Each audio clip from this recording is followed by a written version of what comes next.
Hello guys, എല്ലാവർക്കും പുതിയൊരു വീഡിയോയിലേക്ക് വീണ്ടും സ്വാഗതം. അപ്പോൾ തിങ്കളാഴ്ച നാളെ കേരള ബ്ലാസ്റ്റേഴ്സിൻ്റെ സീസണിലെ 16ാമത് മത്സരമാണ് ഒഡീഷ എഫ് സിക്കെതിരെ. അതും കൊച്ചിയിൽ വെച്ച് കുറച്ച് മത്സരങ്ങൾക്ക് ശേഷം കൊച്ചിയിലേക്ക് വീണ്ടും കളിയെത്തുകയാണ്.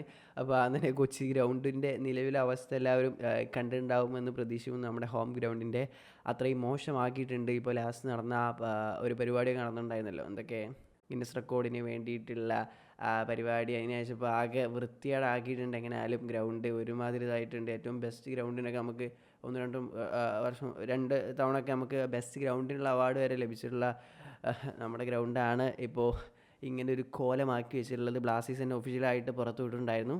എന്തായാലും അതോടെ കേട്ടെ. അപ്പോൾ കൊച്ചിയിൽ വെച്ച് Odisha F C versus Kerala Blasters മത്സരം നടക്കാൻ പോവുകയാണ്. കേരള ബ്ലാസ്റ്റേഴ്സിനെ സംബന്ധിച്ച് വളരെ ഇമ്പോർട്ടൻ്റ് ആയിട്ടുള്ള മത്സരമാണ്. ഇനി ഈ സീസണിൽ എന്തെങ്കിലും ഒരു പ്ലേ ഓഫ് സാധ്യത, ഒരു 6ാം സ്ഥാനത്തെങ്കിലും എത്തണമെങ്കിൽ ഏറ്റവും ഇമ്പോർട്ടൻ്റ് ആയിട്ട് വിജയിക്കേണ്ട ഒരു മത്സരമാണ് ഒഡീഷ എഫ് സി നമ്മുടെ മുമ്പിലാണ്. അതുകൊണ്ട് തന്നെ അവർക്കെതിരെ ഇത് വിജയിച്ച് കയറേണ്ട ഒരു നമുക്ക് കൂടുതൽ ആനുകൂല്യങ്ങളും ഈ മത്സരത്തിലേക്ക് വരുമ്പോൾ ഉണ്ടെന്ന് തന്നെ പറയണം. ഇപ്പോൾ ലാസ്റ്റ് മത്സരത്തിൽ കേരള ബ്ലാസ്റ്റേഴ്സ് പഞ്ചാബ് എഫ് സിക്കെതിരെ 1-0 എന്ന സ്കോറിൽ അവരുടെ തട്ടകത്തിൽ പോയി വിജയിച്ചിട്ടാണ് വരുന്നത്. എല്ലാവർക്കും അറിയാം, 2 താരങ്ങൾക്ക് റെഡ് കാർഡ് ലഭിച്ചിട്ടും കേരള ബ്ലാസ്റ്റേഴ്സ് വിജയിച്ചിട്ടുണ്ടായിരുന്നു. അപ്പോൾ ഒരു പോരാട്ട വീര്യം കാണിച്ചിട്ടുണ്ടായിരുന്നു. ഡിഫൻസൊക്കെ പക്കായിരുന്നു ആ ലാസ്റ്റ് മിനിറ്റുകളിലൊക്കെ.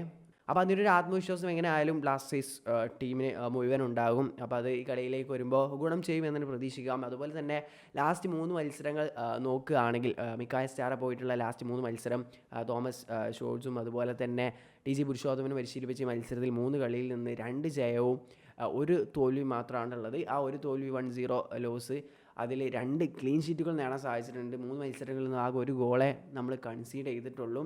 അപ്പോൾ അങ്ങനെ ഒരു ഗുഡ് ഇതിൽ തന്നെയാണ് നമ്മൾ നിൽക്കുന്നത്. അപ്പോൾ ഒഡീഷ എഫ് സിക്കെതിരെ മറ്റു ആനുകൂല്യങ്ങൾ എന്തൊക്കെയാണെന്ന് വെച്ചാൽ ഒഡീഷ എഫ് സിയുടെ സൂപ്പർ താരങ്ങളായ ഹ്യൂഗോ ബോമസ് അതുപോലെ തന്നെ പൊയ്റ്റ്യ എന്നീ മിഡ്ഫീൽഡ് കളിക്കുന്ന 2 പ്ലെയേഴ്സും നമുക്കെതിരെ കളിക്കില്ല എന്നുള്ളത് അവർക്ക് സസ്പെൻഷനാണ്. 4 യെല്ലോ കാർഡായിട്ട് അവർ ബ്ലാസ്റ്റേഴ്സിനെതിരെ കളിക്കാൻ ഇറങ്ങില്ല. പിന്നെ ബ്ലാസ്റ്റേഴ്സിൻ്റെ ഭാഗത്തേക്ക് സന്തോഷം നൽകുന്ന ന്യൂസുകൾ കുറേ ഇന്നലെ 2 ദിവസങ്ങളായിട്ട് എല്ലാവരും ഏകദേശം അറിഞ്ഞിട്ടുണ്ടാവും.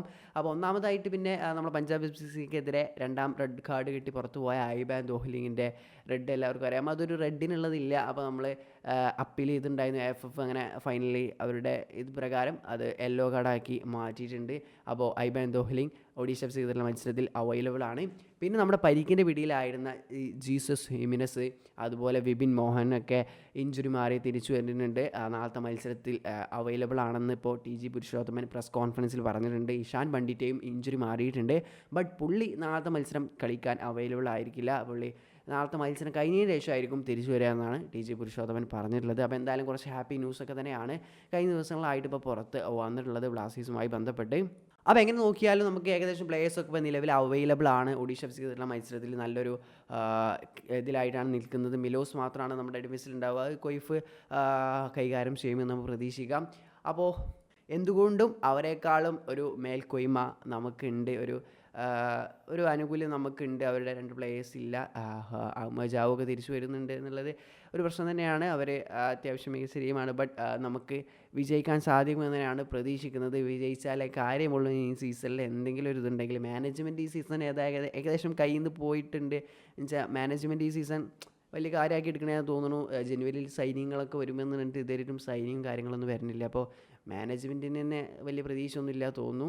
എന്തായാലും ആരാധകർക്കെങ്കിലും എന്തെങ്കിലും പ്രതീക്ഷ വെക്കണമെങ്കിൽ മത്സരത്തിൽ ജയിച്ചാൽ എന്തെങ്കിലും ഇനി സീസണിൽ ഒരു ടോപ്പ് 6 പിടിക്കാൻ പറ്റുള്ളൂ. അപ്പോൾ എന്തായാലും നമ്മുടെ ടീമിൻ്റെ ഭാഗത്തു നിന്ന് നല്ല എഫേർട്ട് കാണാൻ സാധിക്കുമെന്ന് പ്രതീക്ഷിക്കാം. വിജയിച്ച് വരാൻ സാധിക്കുമെന്ന് പ്രതീക്ഷിക്കാം. അപ്പോൾ വീഡിയോ അവസാനിക്കുകയാണ്. ഇതുമായി ബന്ധപ്പെട്ടുള്ള നിങ്ങളൊരു ഒപ്പീനിയൻ കമൻറ്റായി രേഖപ്പെടുത്തുക. നെക്സ്റ്റ് വീഡിയോയിലൂടെ വീണ്ടും കാണാൻ. അതുവരെയും ബൈ.